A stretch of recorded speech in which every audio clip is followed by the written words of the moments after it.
महायुतीच्या मध्ये असलेल्या प्रत्येक पक्षाला ही जागा मागण्याचा अधिकार आहे. आज बाबासाहेबांची 133वी जयंती आहे. बोधिसत्व परमपूज्य डॉक्टर बाबासाहेब आंबेडकरांची जयंती आहे आणि केवळ नाशिकमध्येच नाही तर महाराष्ट्र देशात आणि जगभरामध्ये बाबासाहेब आंबेडकरांची जयंती साजरी होते आहे. बाबासाहेब आंबेडकरांचं महत्त्व, मोठेपण हे सगळ्या जगानं मान्य केलेलं आहे.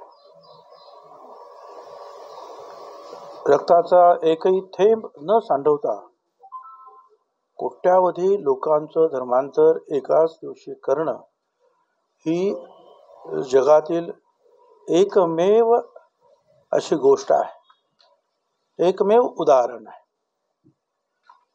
कोणी तलवार, कोणी बंदूक, कोणी तोफा यांनी धर्म बदल केला असेल कुणाचा, पण बाबासाहेबांनी रक्ताचा एकही थेंब सांडला नाही. पराकोटीचे हुशार, वेगवेगळ्या विषयामध्ये पारंगत, लंडनच्या इतर सर्व युनिव्हर्सिटीमध्ये प्रत्येक परीक्षेमध्ये डिस्टिंक्शनने पास.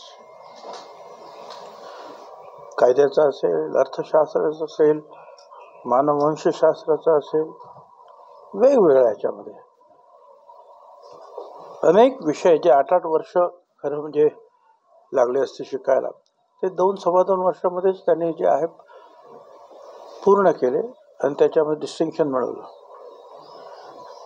आज एकच सांगायचं आहे मला, बाबासाहेब आंबेडकरांनी आम्हाला सगळ्यांनी एक मताचा अधिकार दिलेला आहे.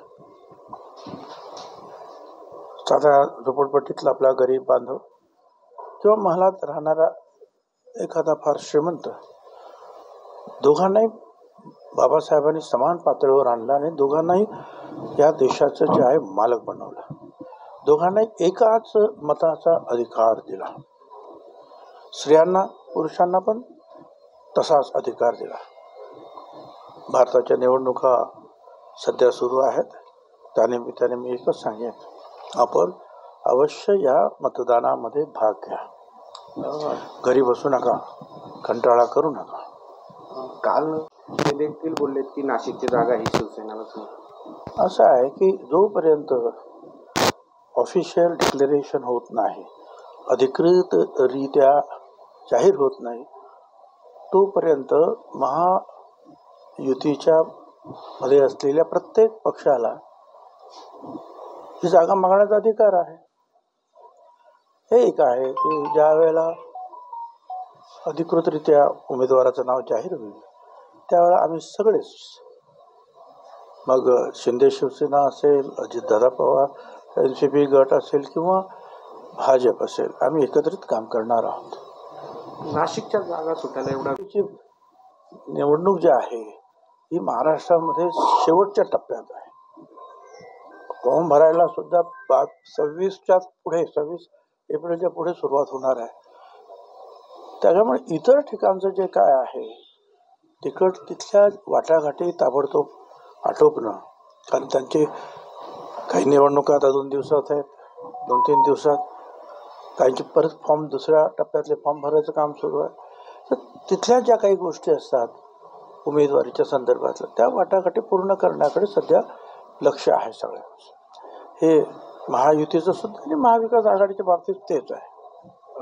भाजपाची आता हे संकल्प पत्र जे आहे त्याची घोषणा झाली आहे. त्यात गरिबांना मोफत वीज देऊ असं देखील ते म्हणतात.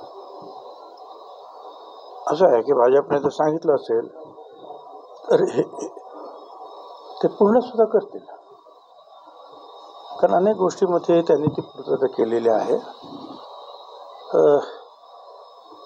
शेतकऱ्यांना सुद्धा जे आहे निमाना दरवर्षी ठराविक रक्कम त्यांच्या खात्यामध्ये जाते आहे. उज्ज्वला योजना असेल, घरांची योजना 12,000 कोटी रुपये महाराष्ट्राला दिलेले आहेत त्यांनी या सगळ्या मागासवर्गीय लोकांच्या घरासाठी. मोदी घर योजना आणि आज वर्तमानपत्रामध्ये सुद्धा आलेलं आहे की या महायुतीच्या राज्य सरकारनं सुद्धा अनेक निर्णय घेतले. त्या निर्णयामध्ये त्या पाहिल्यानंतर 70% गोरगरिबांची मुलं अधिक 70% अधिक सरकारच्या मदतीनं परदेशामध्ये शिक्षण सुद्धा घ्यायला गेलेले आहे.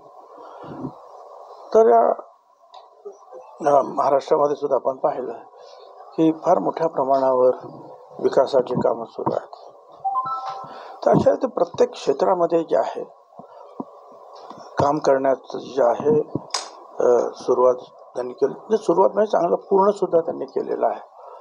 त्यामुळे ज्या काही राहिलेल्या गोष्टी असतील, ज्या लोकांच्या अपेक्षा असतील त्या पूर्ण करण्यासाठी प्रयत्न करणार. याचा सगळा फायदा महायुतीला होईल. युतीला आणि भारतातील जनतेला होणार, सर्वसामान्य सर्व जनते.